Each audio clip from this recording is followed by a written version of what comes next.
ان الحمد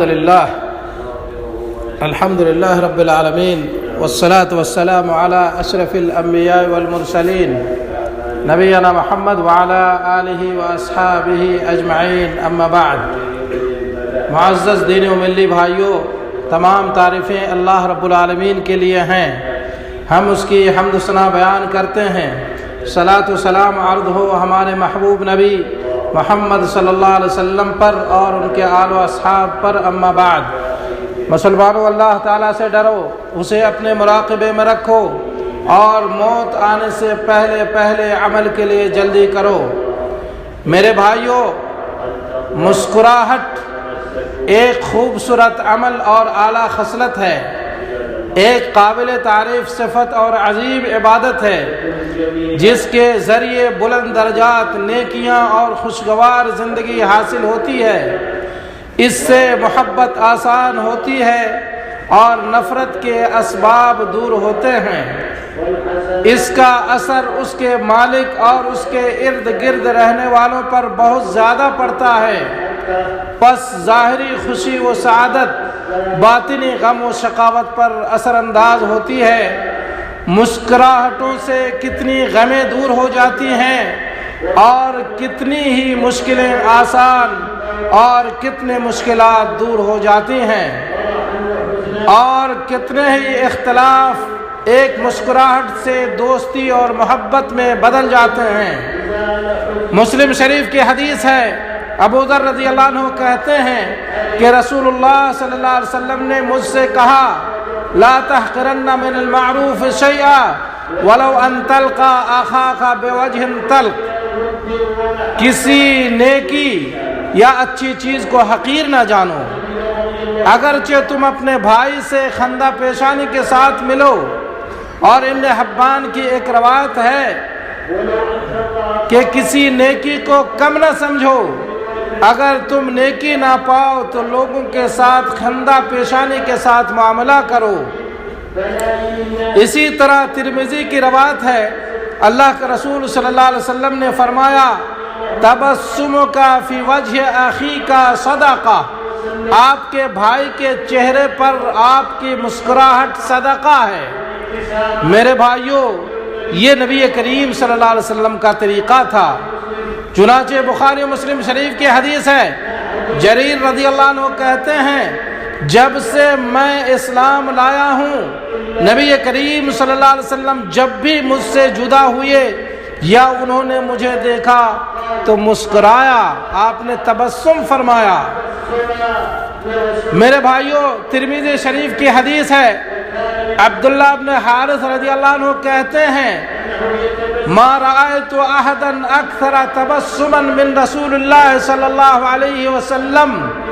میں نے رسول اللہ صلی اللہ علیہ وسلم سے زیادہ مسکراتے ہوئے کسی کو نہیں دیکھا۔ اللہ اکبر۔ یہاں تک کہ غصے کے مقامات پر بھی مسکرانا آپ صلی اللہ علیہ وسلم کا طریقہ تھا۔ میرے بھائیوں، امام بخاری مسلم نے کعب ابن مالک رضی اللہ عنہ سے ان کے پیچھے رہنے کے واقعے کے بارے میں روایت کیا ہے۔ وہ کہتے ہیں، یہاں تک کہ میں آیا اور جب میں نے سلام کیا تو آپ صلی اللہ علیہ وسلم مسکرائے اور غصے سے مسکرائے۔ امام بخاری و مسلم نے انس بن مالک رضی اللہ عنہ سے روایت کیا ہے، وہ کہتے ہیں کہ میں نبی کریم صلی اللہ علیہ وسلم کے ساتھ جا رہا تھا، آپ نے ایک موٹا بارڈر والی نجرانی چادر اوڑھ رکھی تھی، تو ایک دیہاتی نے آپ کو پکڑا اور بہت زور سے کھینچا، جس کی وجہ سے آپ کے کندھے مبارک پر اس کا اثر ظاہر ہو گیا۔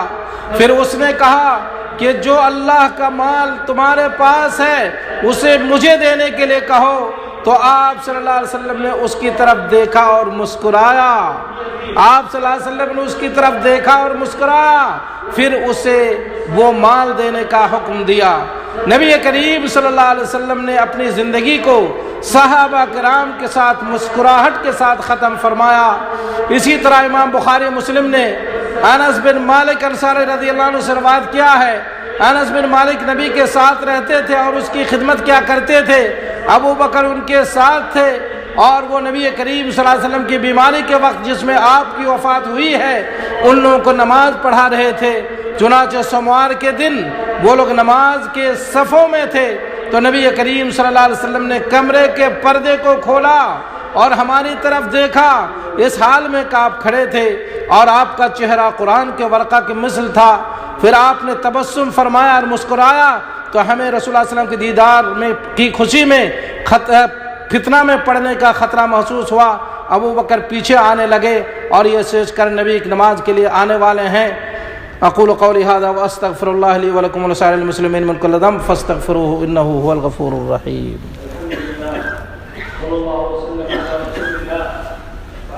معزز بھائیوں، تو کہتے ہیں حضرت انس بن مالک کہتے ہیں تو ہمیں رسول اللہ صلی اللہ علیہ وسلم کی دیدار کی خوشی میں پڑھ کر فتنے میں پڑنے کا خطرہ محسوس ہوا، اور ابو بکر رضی اللہ عنہ پیچھے سب کی طرف آنے لگے اور یہ سوچے کہ نبی کریم صلی اللہ علیہ وسلم نماز کے لیے آنے والے ہیں۔ تو نبی کریم صلی اللہ علیہ وسلم نے ہمارے طرف اشارہ فرمایا کہ تم لوگ اپنی نماز کو پوری کرو، اور پردہ نیچے گرا دیا، اور اسی دن آپ صلی اللہ علیہ وسلم کی روح اپنے حیات سے پرواز، اپنے جسم سے پرواز کر گئی۔ انا للہ و انا الیہ راجعون۔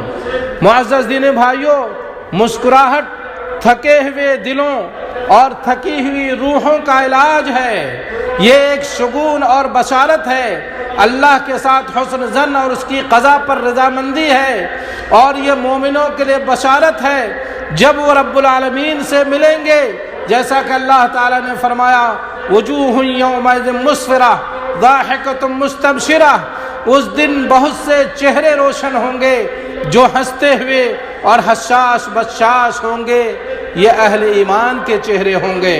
پس اے اللہ کے بندوں، مسکراؤ مسکراؤ، اس لیے کہ تمہارا رب زندہ ثابت قدم انصاف کرنے والا اور حکمت والا ہے، جو رازوں کو جانتا ہے، نقصان کو دور کرتا ہے اور ضرورت مندوں کی دعا کو قبول کرتا ہے، اور ایک عادل جذب و بکثرت عطا کرنے والا ہے، مصیبتوں اور آفتوں کو دور کرنے والا ہے۔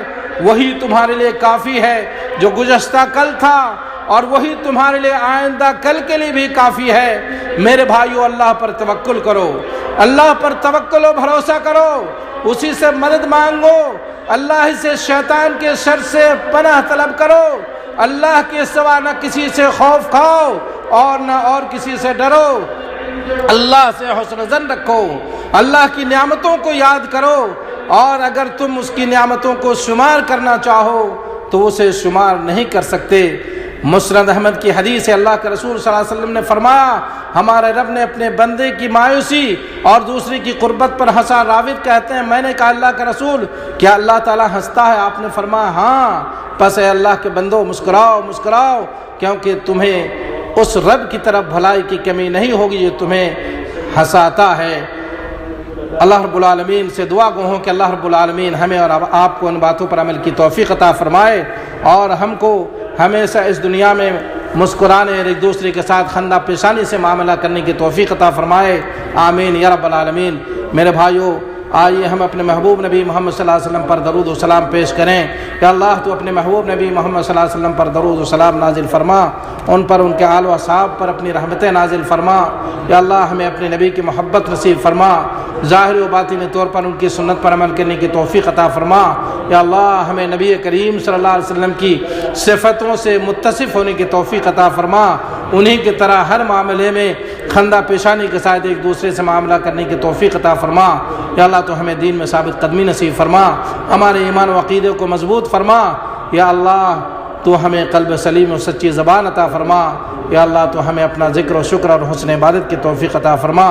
یا اللہ اسلام اور مسلمانوں کو غلبہ و کامیاب عطا فرما، شرک اور مشرکین کو ذلیل و رسوا فرما، دین کے دشمنوں کو تباہ و برباد فرما، مومنوں کو نصرت و کامیابی عطا فرما۔